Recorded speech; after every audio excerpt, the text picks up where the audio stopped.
오늘 우리에게 주시는 하나님의 말씀은 이사야서 10장 12절부터 23절까지 말씀이 되겠습니다.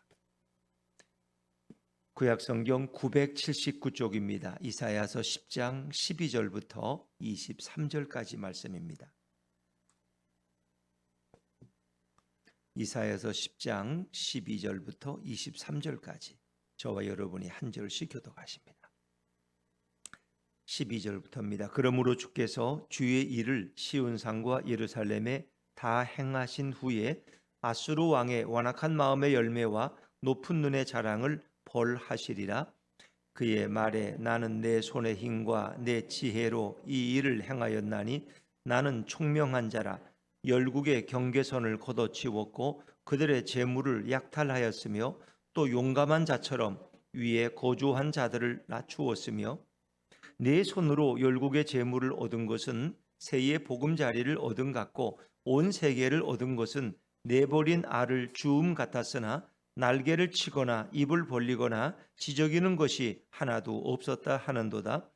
도끼가 어찌 찍는 자에게 스스로 자랑하겠으며 톱이 어찌 켜는 자에게 스스로 큰 체하겠느냐. 이는 막대기가 자기를 드는 자를 움직이려 하며 몽둥이가 나무 아닌 사람을 들려함과 같음이로다. 그러므로 주 만군의 여호와께서 살찐 자를 파리하게 하시며 그의 영화 아래에 불이 붙는 것 같이 맹렬히 타게 하실 것이라. 이스라엘의 빛은 불이 되고 그의 거룩하신 이는 불꽃이 되실 것이니라. 하루 사이에 그의 가시와 찔레가 소멸되며 그의 숲과 기름진 밭의 영광이 전부 소멸되리니 병자가 점점 쇠약하여 감 같을 것이라. 그의 숲에 남은 나무의 수가 희소하여 아이라도 능히 계소할 수 있으리라. 그날에 이스라엘의 남은 자와 야곱 족속의 피난한 자들이 다시는 자기를 친자를 의지하지 아니하고 이스라엘의 거룩하시니 여호와를 진실하게 의지하리니 남은 자 곧 야곱의 남은 자가 능하신 하나님께로 돌아올 것이라. 이스라엘이여 내 백성이 바다의 모래 같을지라도 남은 자만 돌아오리니 넘치는 공의로 파멸이 작정되었음이라. 이미 작정된 파멸을 주 만군의 여호와께서 온 세계 중에 끝까지 행하시리라. 아멘. 할렐루야. 네, 오늘 9월 1일 은혜로운 아침에 주 앞에 나온 여러분 위에 9월 한 달 동안 주님의 평강과 은혜가 풍성하게 넘치기를 간절히 바랍니다. 제가 좋아하는 이야기가 있는데 길에서 한 노인이 아주 낡은 바이올린을 켜고 있었어요. 아주 열심히 켭니다. 그리고 그 노인 앞에는 이런 깡통이 하나 놓여져 있었어요. 다시 말하면 너무 가난한 사람들에게 이렇게 모금을 하는 그런 아주 노인이었던 것 같아요. 근데 지나가는 사람들은 있었지만 그 바이올린 소리에 아무도 귀를 기울이지 않았습니다. 그냥 무심하게 다 지나갔습니다. 뭐 이렇게 몇 시간을 해도 누가 감동받아서 그 깡통에 돈을 던져주는 사람이 없어요. 지나가던 중년 신사가 관심이 있는지 그 바이올린을 켜는 노인을 물끄러미 쳐다보다가 다가가서 조용하게 말합니다. 그 바이올린을 내게 건네달라고. 그 노인도 이제 피곤하고 그러니까 바이올린을 건네줬어요. 이 중년 신사가 바이올린을 켭니다. 근데 그 중년 신사가 바이올린을 켜기 시작하면서 지나가던 사람들이 하나둘씩 걸음을 멈추기 시작했어요. 그리고는 이 바이올린을 켜는 노인을 이 중년 신사를 주목하기 시작했어요. 근데 잠시 지난 다음에 그들이 마음에 감동이 왔는지 그 깡통에다가 돈을 넣기 시작했어요. 그러더니 곧 그 깡통이 수북히 채워지게 됐어요. 그러더니 그 돈을 넣는 사람 중에 한 사람이 그 중년 신사의 얼굴을 물끄러미 쳐다보더니 이분이 바로 위대한 바이올린 연주자 파가니니야 파가니니 하면 소리를 지르는 거예요. 거기 있던 많은 사람들은 놀라움을 금할 수가 없었습니다. 그분이 바로 세계적인 위대한 바이올린 연주자 파가니니였습니다. 비록 그것은 낡고 고물 바이올린이었지만은 별로 실력이 뛰어나지 않은 한 노인이 켤 때는 감동받는 사람이 아무도 없었어요. 그런데 그 위대한 연주자 파가니니가 그 낡은 고물 바이올린이었지만 그걸 잡고 연주하는데 지나가는 사람들이 문외한들도 귀가 감동받아서 걸음을 멈춰서고 거기에 자기 돈을 꺼내서 깡통에다 돈을 넣기 시작했어요. 자, 이 얘기 무슨 얘기입니까? 누구의 손에 붙들리느냐가 중요하다는 거예요. 누가 그 바이올린을 잡고 연주하느냐가 중요하다는 것입니다. 지금 바이올린은 뭐 별로 중요하지 않아요. 누가 연주하느냐. 자, 여러분, 어찌 보면 우리 신앙생활이라는 것도 하나님의 손에 붙들려서, 예수님의 손에 붙들려서 우리가 살아가는 것이 신앙의 삶입니다. 근데 종종 우리는 착각할 때가 있어요. 내가 워낙 잘나서, 내가 워낙 훌륭해서, 내가 너무 진실해서, 내가 이렇게 참 하나님 앞에 의로워서 이렇게 내가 하나님의 복을 받고 내가 이렇게 살아간다고 생각할 때가 있어요. 그건 큰 착각이에요. 주님의 은혜가 부어지지 않으면, 주님의 사랑이 나와 함께 하지 않으면 어찌 내가 이런 삶을 살아갈 수 있었을까? 어찌 보면 우리는 8월 한 달도 주님의 손에 붙들려서 이렇게 잘 살아왔어요. 또 이제 9월도 주님의 손에 붙들려서 살아가야 될 것입니다. 주님의 은혜가 우리를 떠나는 순간부터 그것은 멸망이요, 파멸이요, 비참함인 것입니다. 주님이 이제 9월도 10월도 우리를 붙드셔서 우리는 이 후반기 가을을 또 풍성한 은혜 가운데 살아가게 될 줄로 믿습니다. 여러분, 오늘 여기 소개되는 이 아수르라는 나라, 하나님이 아수르를 도구로 사용하신 거예요. 그래서 아주 악한 아수르지만 아수르를 강하게 하셔서 이렇게 아람과 북이스라엘을 심판하는데, 또 남한국 유다를 심판하는데 도구로 쓰신 거예요. 근데 아수르가 어느 순간부터 교만에 빠지고 자만에 빠지기 시작했어요. 우리가 워낙 강성해서 우리를 당할 자가 없어. 그리고 하나님은 그들을 심판의 도구로만 사용했는데 이제 그들이 어떻게 합니까? 패권주의자가 되었어요. 내가 중동의 지배자가 되고 내가 중동을 지배하는 강한 나라가 될 거라, 이런 잘못된 생각에 빠지고, 그리고 많은 나라를 공격하고 정복하다 보니까 그들의 우상들을 보면서 별것이 아닌 것처럼 여겼어요. 그래서 그들은 북이스라엘도 마찬가지고 이제 예루살렘의 그 하나님의 성전을 보면서도 이것도 우상에 불과하다고 생각합니다. 그것은 하나님을 모독하는 일이었어요. 하나님은 예루살렘의 성전에 임재하시고 은혜를 주시는 그분은 바로 여호와 하나님이었어요. 그런데 아수르는 자신들이 이렇게 강대해지니까 뭐 하나님도 몰라보고 자기를 붙들고 있는 자가 누군지도 몰라보고 자기들이 최고로 높은 줄 알았어요. 결국 하나님이 그 심판이 끝난 다음에 아수르를 다시 심판하신다는 얘기예요. 자, 어떻게 심판하시는 자, 이제 12절부터 나오는데 우리 12절을 먼저 읽어보시죠. 12절입니다. 시작. 그러므로 주께서 주의 일을 시온산과 예루살렘에 다 행하신 후에 아수르 왕의 완악한 마음의 열매와 높은 눈의 자랑을 벌하시리라. 다시 말하면 이제 시온산과 예루살렘에, 이 얘기는 뭐예요? 이거 예루살렘, 남한국 유다 예루살렘에도 하나님이 심판하시는 거예요. 그래서 주께서 아수르를 통해서 주의 일을 다 행하신 후에, 그리고 아수르 왕의 그 완악한 마음의 열매는 그의 자만과 그의 교만함이에요. 그의 높은 헛된 그 허망한 눈의 자랑을 하나님이 이제 벌하시는 거예요. 왜? 도구로 사용했던 아수르가 하나님 앞에 자만했기 때문에 이제 하나님의 공의로 그들을 다시 벌하시는 거예요. 그래서 앞에서도 보면 10장 5절에 아수르는 내 진노의 막대기라 이렇게 말씀합니다. 내 손의 몽둥이라는 거예요. 그 몽둥이가 돼서 쓰임을 받았는데 그 몽둥이가 이제 자기가 주인처럼 행세하는 거야. 하나님이 그 몽둥이를 다시 심판하신다, 그런 얘기예요. 그래서 이제 그 구체적인 내용이 13절에 나와요. 13절을 한번 읽어볼까요? 13절 시작. 그의 말에 나는 내 손의 힘과 내 지혜로 이 일을 행하였으니 나는 총명한 자라. 열국의 경계선을 걷어치웠고 그들의 재물을 약탈하였으며 또 용감한 자처럼 위에 거주한 자들을 낮추었으며. 그의 말에, 이게 예언자의 말이에요. 하나님의 말씀을 받아 이사야가 예언하는 말인데 그의 말이라는 것은 아수르의 왕의, 아수르 왕의 말에, 아수르 왕이 뭐라고 떠들고 다니느냐 요즘에 아주 기세가 등등하다는 거야. 뭐 아람고 북이스라엘을 다 멸망시키고 강대국이 되니까 너무 아주 자만에 빠져가지고 그가 뭐라고 하며 다니느냐. 나는 내 손의 힘과 내 지혜로 이 일을 행하였나니. 이 모든 주변 나라들을 다 정복하고 이렇게 공격한 것이, 승리한 것이 내 손의 힘 때문에 그렇게 됐다는 거예요. 내 지혜로 이 일을 행하였다는 거예요. 그러니까 아수르 왕이 아주 자만에 빠진 거예요. 그리고 나는 원래부터 총명한 자라, 나는 지혜로운 자라. 자기가 자기를 지혜롭다고 여기는. 그리고 나는 내 힘으로, 내 지혜로 이 주변의 모든 나라들을 다 정복했다는 거예요. 그게 자기로부터, 나로부터. 나는 총명한 자라. 나는, 이게 얼마나 위험한 말인지 모르는 거예요. 나는 바로 이런 사람이라. 나는 바로 이렇게 내 힘이 이렇게 원래 좋다고, 내 지혜가 원래 나는 IQ가 이렇게 높았다고, 하여튼 뭔가 자기의 의의를 드러내고 자기를 자랑하는 이것을 주님이 너무 싫어하고, 그래서 그는 자기들 힘으로, 자신의 총명으로 열국의 경계선을 걷어치워, 경계선을 없앴다는 것은 그 모든 나라를 통합시켰다는 거야, 내 힘으로. 그리고 그들의 재물을 마음대로 약탈했고, 내가 용감한 자처럼, 이건 황소처럼이라는 의미가 있는데 아수르의 상징은 황소예요. 내가 용감한 자처럼 그들 위에 거주한 자들을 낮췄다. 그 지도자들을 다 낮췄다는 거예요.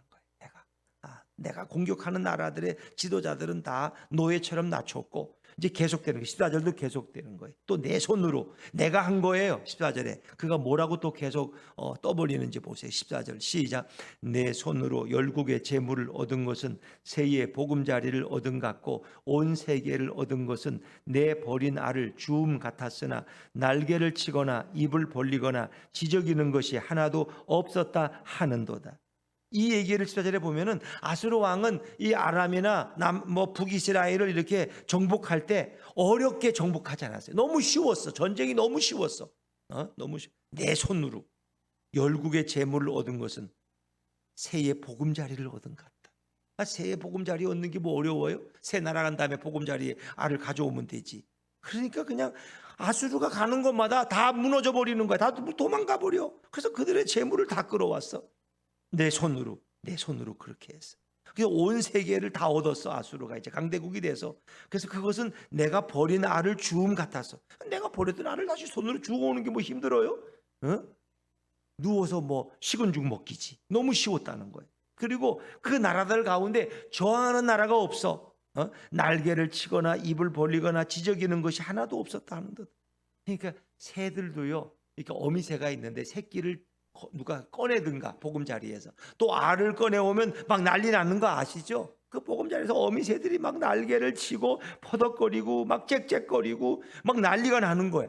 그런데 아수르가 이렇게 아람이나 북이스라엘을 공격할 때 아무도 저항하는 자가 없었다. 너무 쉽게 날개를 퍼덕거리지도 않고 입을 벌리지도 않고 나를 물려고 지저귀는 것도 하나도 없었다. 이 말은 저항이 없었다. 그 누가 저항이 없게 하신 거예요? 하나님이 저항이 없게 하신 거예요. 아수르를 이렇게 강대국으로 만들어서 그냥 이렇게 편안하게 그 나라들을 다 정복하게 만드신 분이 누구야? 하나님이 그렇게 하신 거예요. 근데 아수르 왕은 자기가 뛰어나서, 자기 나라가 워낙 훌륭해서, 지혜가 뛰어나서 강대국이라서 우리가 다 했다는 거예요. 근데 그게 자기 발등을 자기가 찍는 그런 일이에요. 그래서 하나님께서 이제 이사야를 통해서 말씀하시는 거예요. 자, 15절 말씀, 15절입니다. 시작. 도끼가 어찌 찍는 자에게 스스로 자랑하겠으며 톱이 어찌 켜는 자에게 스스로 큰 체하겠느냐. 이는 막대기가 자기를 드는 자를 움직이려 하며 몽둥이가 나무 아닌 사람을 들려함과 같음이로다. 여러분, 도끼라는 건 나무 자를 때 써요. 톱이라는 거 이렇게 뭐 통나무를 또 자를 때 쓰는 거 아니에요. 근데 도끼와 톱이 자랑할 게 뭐 있냐는 거야. 그 도끼를 잡은 주인이 없으면, 사람이 없으면 도끼는 아무 일도 못해요. 도끼가 그 도끼 자루가 나무에 이렇게 매들 있잖아요. 그걸 누군가 이렇게 붙들고 사냥꾼이나 살림꾼이 그걸 가지고 나무를 찍어야 도끼는 쓸모가 있는 거야. 근데 도끼가 내가 다 했다는 거야. 내가 훌륭하다는 거야. 이렇게 말한다면 얼마나 웃기는 얘기예요. 톱은 그냥 두면 다 녹슬어서 못 써요. 그걸 누군가 톱을 갈고 닦고 해서 그걸 통나무를 자르니까 톱이 쓰임 받는 거지. 그것은 마치 막대기가 자기를 드는 자를 움직이려는 거. 막대기가 아무 일도 못해. 그냥 두면 썩어버리지. 그러나 그걸 막대기를 들고 뭔가 움직이는 사람이 있기 때문에 막대기는 도구로 쓰임 받는. 그러니까 누가? 하나님이 우리를 붙들고 계시다. 하나님의 아수르를 도구로 사용하고 계시니까 그렇게 쉽게 이웃 나라들을 정복하고 있었다는 거예요. 그런데 이 아수르가 너무 교만에 빠져가지고 이제는 하나님을 부인하고 자기가 다 했다는 거예요. 그러니까 하나님이 어떻게 이제는 아수르를 심판하시는 거예요. 아수르를. 자, 그 내용이 16절 말씀이에요. 16절 시작. 그러므로 주 만군의 여호와께서 살찐 자를 파리하게 하시며 그의 영어 아래에 불이 붙는 것 같이 맹렬히 타게 하실 것이라. 이 두 가지의 심판을 주시는데, 첫째는 주 만군의 여호와는 용사이신 하나님께서 어떤 일을 아수르에게 행하느냐, 살찐 자를 파리하게 하시며, 그것은 병들게 한다. 살찐 자를 파리하게. 이 표현은 성경에서 주로 그가 병들어서 쇠약해지는 걸 의미해요. 두 번째는 그의 영어 아래에 불이 붙는 것 같이 맹렬히 타게 하실 것이라. 맹렬히. 이것은 불로 그들을 태워버리시겠다는 거예요. 두 가지. 그들의 건강을 쇠약하게 만들고, 두 번째는 불로 그 아수르를 태워버리겠다는 거예요. 근데 이제 살찐 자를 파리하게 한다는 말이 이제 병들게 하신다는 말인데, 여기에 대한 직접적인 예가 있어요. 이제 히스기야 왕이 남한국 유다를 다스릴 때 아수르가 침입해 왔어요. 제가 몇 번 새벽에 한 두 번 정도 숫자를 잘못 얘기했는데, 그 아수르군의 숫자가 제가 14만 4천 명이라고 한 두 번 얘기한 거 같아요. 우리 사람 얘기하는 것은. 그건 계시록에 나오는 숫자고 18만 5천 명이에요. 18만 5천. 근데 18만 5천 명이 그 다음날 보니까 다 죽어 있어. 어떻게 죽었느냐? 벼락 맞아서 18만 5천 명이 죽을 수가 없어. 성경이 설명하는 그 표현은 뭐냐? 병들어 죽었다는 거예요. 그 병들어 죽었다는 건 18만 5천 명이 하룻밤 사이에 다 병들어 죽으려면 어떤 병이 와야 돼요? 전염병이 와야 돼. 코로나 같은 이런 병이 와야 돼. 그러면 그것이 전염돼서 그냥 하루아침에 며칠 사이에 다 죽어버릴 수 있는 거예요. 왜? 그것은 너무나 공기를 통해서 번식되니까. 그래서 그들이 병으로 죽는 이런 역사 속에 이사야서 37장 36절 앞으로 다루게 되겠죠. 18만 5천 명이 전염병으로 하루아침에 다 송장이 되는 이런 일들을 이제 미리 예고하고 있는 거예요. 예언된 대로 그대로 이루어지는 거예요. 아수르가 남한국 유다를 치러 왔다가 결국 그런 일을 당하고 18만 5천 명이 다 죽고, 그리고 아수르 왕도 돌아가서 자기 아들한테, 전쟁에 패배하거나 힘이 없어 자기 아들한테 죽임당했어요. 아들에게. 그리고 아들은 도망가 버리고, 아수르가 그때부터 멸망의 길을 걷는 거야. 그러니까 하나님이 교만하면 이렇게 아수르를 쳐서 그 강대국이 하루아침에 허물어져 버리고, 자기 자식들한테 대왕이 목이 베어서 죽임을 당하는 이런 일을 당하게 하신다. 그거 불태워버리신다. 자, 17절 말씀, 17절도 읽어보죠. 시작. 이스라엘의 빛은 불이 되고 그의 거룩하신 이는 불꽃이 되실 것이니라. 하루 사이에 그의 가시와 찔레가 소멸되며. 아멘. 이스라엘의 빛은, 앞에서 큰 빛이 오신다. 그건 예수님을 피어나는 빛으로 읽어도 틀림이 없어요. 큰 빛이, 그 스불론 땅에, 납달레 땅에 큰 빛이 임해서 그 갈릴리 땅에 영화로운 땅이 되었어요. 빛 대신 주림이. 또 그의 거룩하시니, 그는 바로 여호와 전능하신 하나님. 그 거룩하신 하나님이 불꽃이 되셔서 이제 그들을 징계하시는데 어떻게 이르느냐? 하루 사이에 그의 가시와 찔레가 소멸되며. 가시와 찔레라는 것은 그 사회, 아수르에 살아가는 가장 하층민들, 하류 계층을 가시와 찔레라고 표현해. 그들이 하루아침에 망한다. 또 18절에 그의 숲과 기름진 밭의 영광이 전부 소멸되리니. 숲과 기름진 밭의 영광은 바로 상류층들, 그 아수르의 지도자들, 고관들, 대작들, 이들을 말하는 것 같아요. 그들이 다, 상류층들이 하루아침에 다 소멸된다는 거예요. 전부 하류층과 상류층, 영과 영, 육과 영혼, 모든 것이 전체적으로 다 하루아침에 소멸돼 버린다. 병자가 점점 쇠약하여 감 같을 것이라. 아수르가 갑자기 쇠약해져서 그 나라가 허물어져 버리고 결국은 다른 나라에 통합되고 만다는 거예요. 이 이사야가 이제 하나님의 예언을 받아서 이렇게 예언하고 있고, 그것이 역사 속에 그대로 이루어진다는 거예요. 그래서 아수르가 망하는데 어느 정도로 망하느냐? 19절 같이 망해요. 19절 같이 읽어볼게요. 시작. 그의 숲에 남은 나무가 수가 희소하여 아이라도 능히 계소할 수 있으리라. 그 엄청난, 아수르가 자랑하는 그 엄청난 숲과 그 나라의 발전과 번영과 부강함이 어떻게 해요? 다 허물어졌는데 그 나무의 수가 너무 희소해. 희소하다는 건 남아있지 않다는 거야. 하나 둘 세기가 힘들어. 아이라도 능히 계소할 수 있어요. 아이들이 이렇게 숫자를 배우면서 몇 가지는 셀 수 알아요? 아이들 손가락이 몇 개예요? 10개. 아이들은 10개는 셀 줄 알아. 엄마가 할게 하나, 둘, 셋, 10개도 안 된다는 거예요. 남은 나무의 숫자가. 아이들도 셀 수 있어. 아이들도 한 세네 가지는 지 손가락까지 셀 수 있어. 그러나 10개가 넘으면 아이들은 못 세. 발가락까지는 동원을 못 해. 아이들은 10개가 넘으면 나 이제 계산 못 해. 그러니까 그렇게 망한다는. 아주 나무의 숫자가 희소해서 아이들도 셀 정도로 남은 게 없다는 거예요. 아수르가 그래서 멸망. 뭐 나중에 이제 바벨론도 멸망하고 다 역사 속에 또 계속 예언이 나오죠.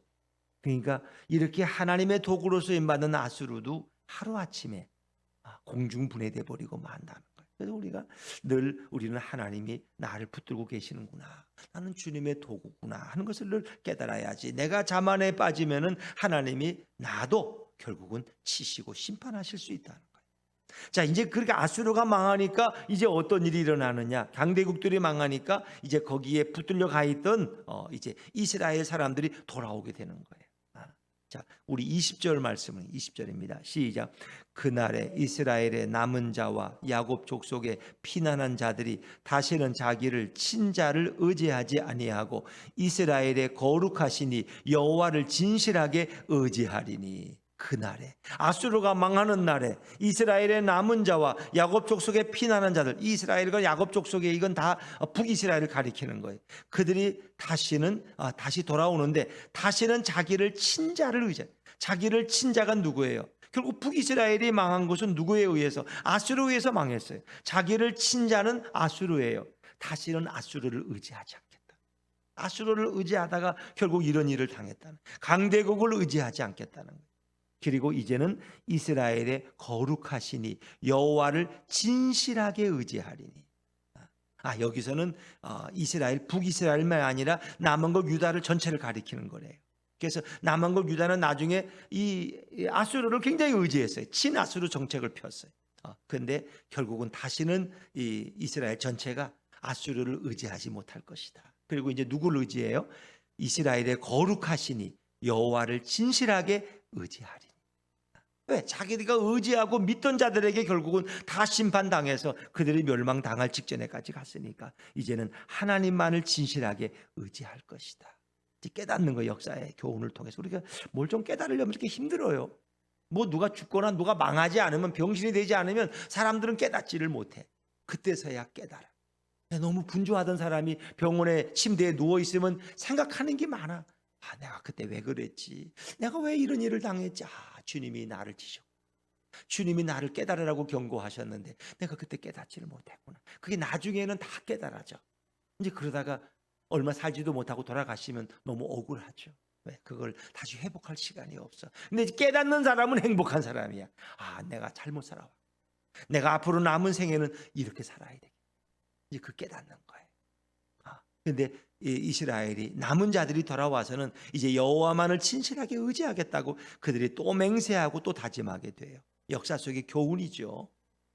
21절 말씀, 21절 시작. 남은 자 곧 야곱의 남은 자가 능하신 하나님께로 돌아올 것이라.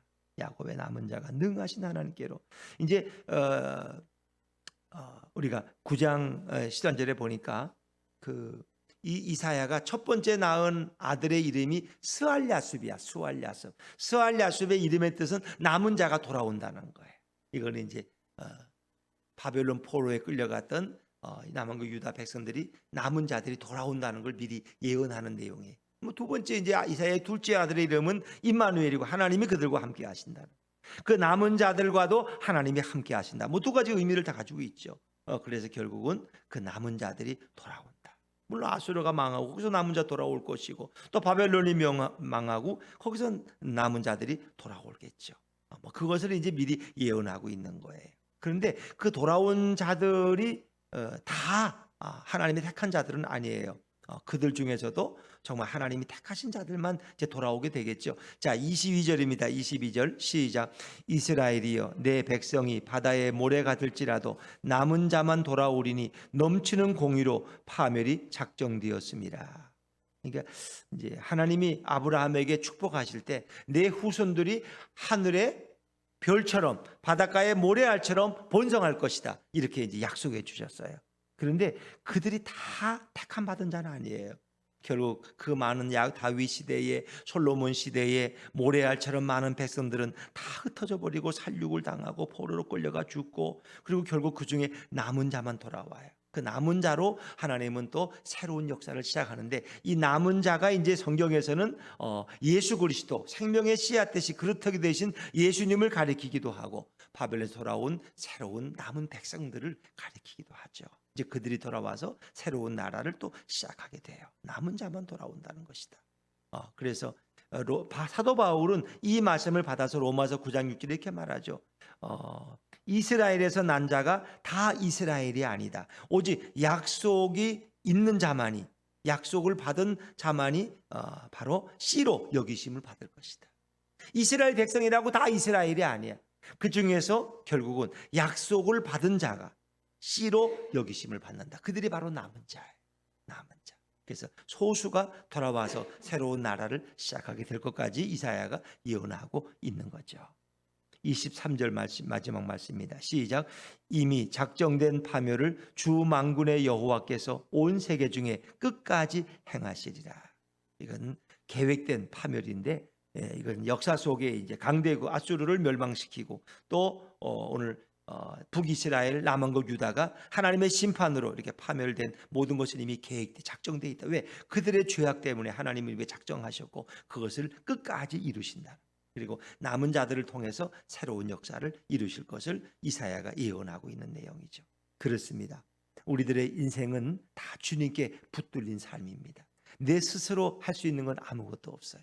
오늘도 나를 붙들고 계시는, 은혜를 부어주시는 우리 예수님을 생각하고 그 예수님의 손에 붙들려서 오늘도 예수님과 함께 걸어가는 복된 9월이 되시기를 주의 이름으로 축원합니다.